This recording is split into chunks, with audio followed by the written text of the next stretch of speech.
ये सिर्फ 5 हुकूक ये मैं आपके सामने रखता हूं। उसके बाद ये देखना आपका काम है कि नबी करीम सल्लल्लाहु ताला अलैहि वसल्लम ने जो हम पर माँ बाप के मुतल्लिक 5 हुकूक हम पर रखे हैं, मैं उन हुकूक की अदायगी में कामयाब हूं कि नहीं, ये हमें भी सोचना है, आपको भी सोचना है। और अगर इन हुकूक में हम कामयाब हैं तो कसम खुदा की दुनिया की तमाम तरक्की आपके कदमों तले होंगी, तमाम कामयाबी आपके कदमों को चूमती हुई नजर आएगी। नबी आखिरुज़्ज़मा की बारगाह में बनु सुलैम के एक शख्स आते हैं और आकर अर्ज करने लगते हैं कि या रसूल अल्लाह, हमें बता दिया जाए कि मेरे माँ बाप के मरने के बाद मेरे माँ बाप की कोई ऐसी नेकी है जिनको मैं करूं और उसका सवाब मेरे माँ बाप को पहुंचे, जिन्हें मैं करूं फायदा मेरी माँ को हो, जिससे मैं करूं फायदा मेरे बाप को हो। ऐ अजीज़ाने गिरामी, माँ बाप का मकाम देखिए, माँ बाप का मकाम देखिए और ये भी देखिए कि माँ बाप को हम किस तरह से राजी कर सकते हैं, राजी करने के जराए क्या है, राजी करने के रास्ते कितने हैं। उन रास्तों को अगर हम अपनाएंगे तो यकीनी तौर पर माँ बाप अगर इंतकाल भी कर गए हैं तो हमारे अमल से हमारे माँ बाप की रूहें खुश होती हुई नजर आएंगी। जिंदाबाद, वाह वाह वाह वाह वाह। सल्लल्लाहु ताला अलैहि वसल्लम ने फरमाया कि ऐ शख्स अगर अपने माँ बाप को नेकी पहुंचाना चाहते हो तो सुनो, ये 5 हुकूक हैं, ये 5 हुकूक अगर अदा कर लो, ये 5 बातें हैं, अगर इनको उन पर तुम अगर अमल कर लो तो तेरे माँ बाप को फायदे बहुत पहुंचेंगे। नबी आखिरुज़्ज़मा ने फरमाया कि अस्सलातु अलैहिमा, कि अपने माँ बाप के लिए दुआए खैर किया करो। यह है पहला हक, यानी औलाद पर यह पहला हक है कि माँ बाप के लिए दुआए खैर किया करो। बोलिए, हम लोग कितने लोग हैं जो माँ बाप के लिए दुआए खैर करते हैं? कितने हैं? चाहे माँ बाप हयात से हो या हयात से ना हो, माँ बाप जिंदा हो चाहे इंतकाल कर गए हो, नबी आखिरुज़्ज़मा फरमाते हैं कि अगर कोई औलाद अपने माँ बाप के लिए दुआए खैर किया करती है तो अल्लाह तबारक व तआला उनकी दुआओं को कबूलियत का दर्जा अता फरमा करके उनके माँ बाप के नामाए आमाल में नेकियां लिखे। जिंदाबाद, वाह वाह वाह वाह वाह, माशाअल्लाह। माँ बाप के नामाए आमाल में नेकियां लिख देता है। लिहाजा अस्सलातु अलैहिमा, उनके लिए दुआए मगफिरत की जाए, यानी उनके लिए दुआ की जाए, दुआए खैर की जाए। वल इस्तगफारु लहुमा, ये दूसरा हक है, वल इस्तगफारु लहुमा, और माँ बाप के लिए दुआए इस्तगफार की जाए, दुआए खैर भी, दुआए इस्तगफार भी।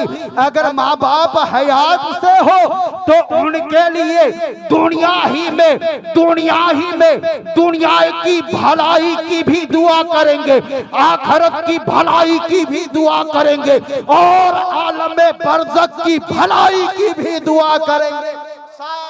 साथ हुक्म हुआ है कि अपने माँ बाप के लिए दुआए इस्तगफार करो, यानी अपने माँ बाप के लिए दुआए मगफिरत तलब करो, यानी रब तबारक व तआला की बारगाह में दुआ करो कि ऐ मेरे परवरदिगार, मेरे माँ बाप की जितने गुनाह है, ऐ मेरे परवरदिगार, तेरी रहीमी का वास्ता, तेरी करीमी का वास्ता, मेरे माँ बाप के तमाम गुनाहों की मगफिरत फरमा कर उन्हें जन्नतुल फिरदौस में जगह इनायत की जाए।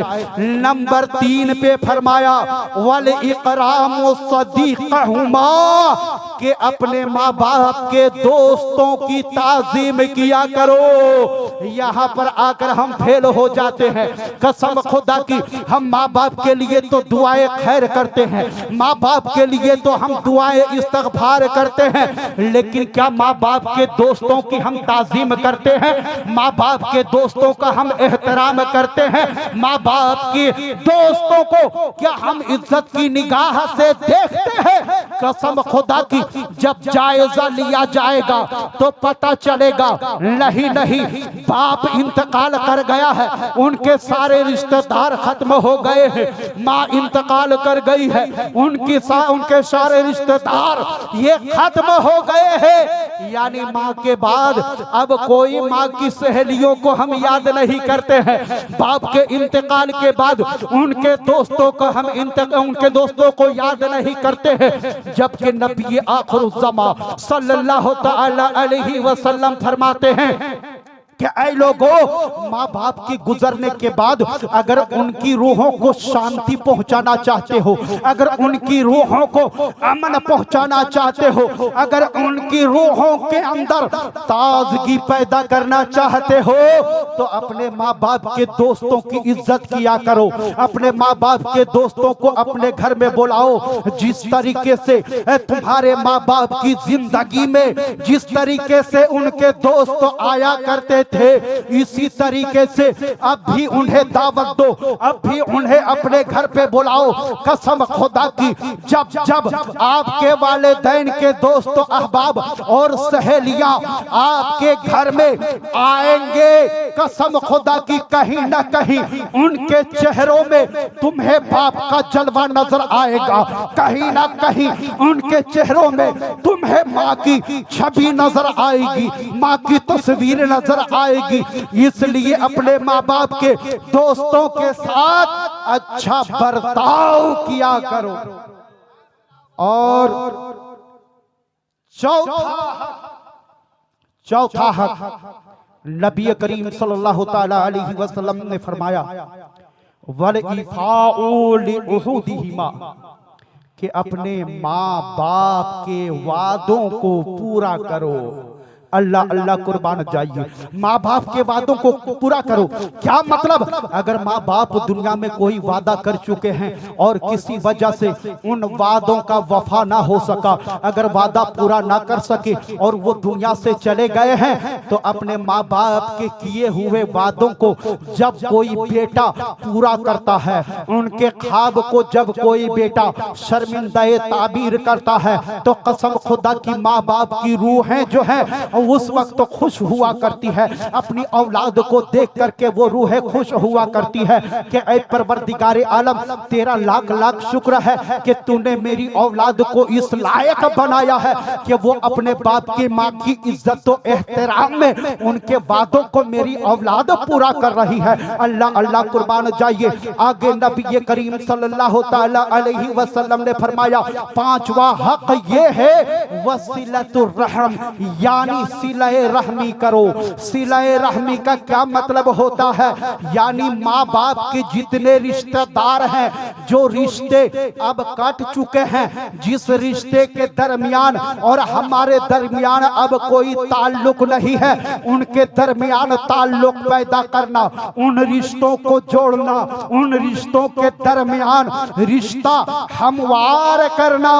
अगर कोई ऐसा करता है तो यकीनी तौर पर इसका सवाब उसके माँ बाप को पहुंचा करता है। ऐ अजीज़ाने गिरामी, कसम खुदा की ये 5 हुकूक अगर हम अदा कर लेंगे तो हम कामयाब व कामरान हो जाएंगे।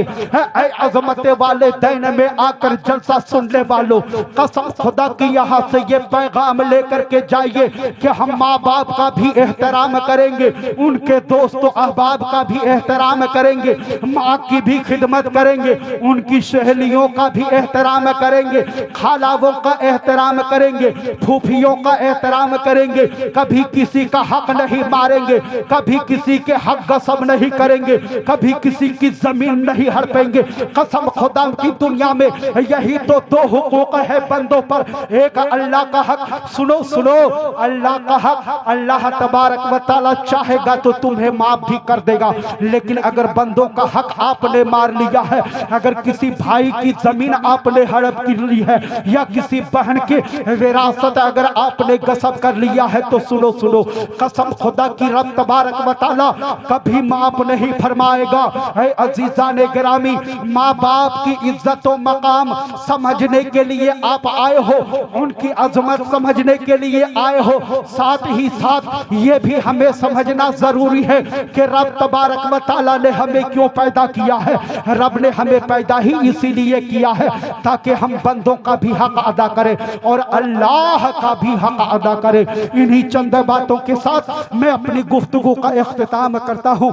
मौलाए कायनात हमें और आपको ज्यादा से ज्यादा सुनने और उस पर अमल की तौफीक रफीक अता फरमाए।